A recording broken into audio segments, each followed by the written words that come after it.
ربع تمثال نهضة مصر، 25 قرش البنك المركزي المصري. وأسعار، والأسعار هنا على حسب حالة الورقة. كل ما كانت حالة الورقة جديدة كل ما سعرها يعلى. طبعا الربع ده ما هوش نادر ولا مش موجود، كل الناس عندها منه، فدي عملة موجود منها كتير، يعني مش نادرة. النادر بس اللي بيتباع، الحاجة النادرة هي اللي بتتباع. أما حاجة متوفرة زي اللي قدامك ده بيبقى سعره قليل لأنه موجود منه كتير، كل الناس معاها منه. النادر هو اللي بيبقى غالي. حاجة زي اللي قدامك دي بتعمل من 40 جنيه بنفس الحالة كده، من 30 جنيه ل 40 جنيه. بالحالة اللي قدامك ده من 30 ل 40. الحالة العالية منه اللي هو الزيرو بيعمل 80 جنيه، 70 جنيه، 90 جنيه، على حسب بقى. ده اللي هو الزيرو، والزيرو ده موجود منه كتير بالبكاوي. فالربع ده عشان في ناس مفكرة ان هو غالي او الكلام ده كله او بيتباع غالي، لا، هو مش غالي ولا حاجة.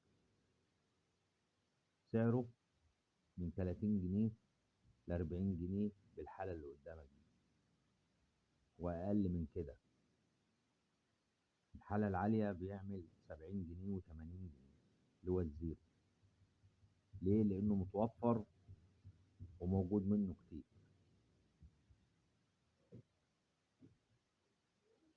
ده فده متوفر وموجود. الحاجات النادرة اللي هقول لك عليها هي دي اللي غالية وهي دي اللي بتتباع.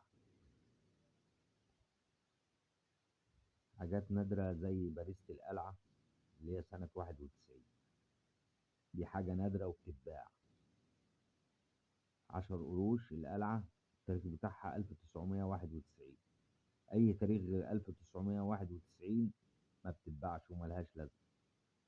التاريخ النادر منها اللي هو 1991 اللي هي باريسة القلعة. و10 مليم، اللي أنا بقول لك عليه دي حاجات نادرة.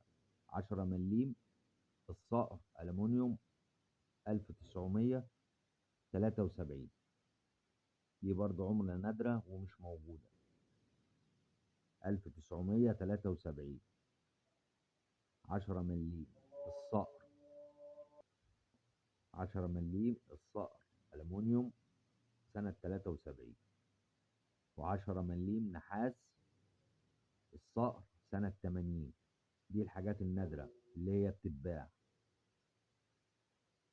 أما حاجة زي اللي قدامك ما بتتباعش لأن متوفرة وموجود منها كتير. النادر هو اللي بيتباع بس.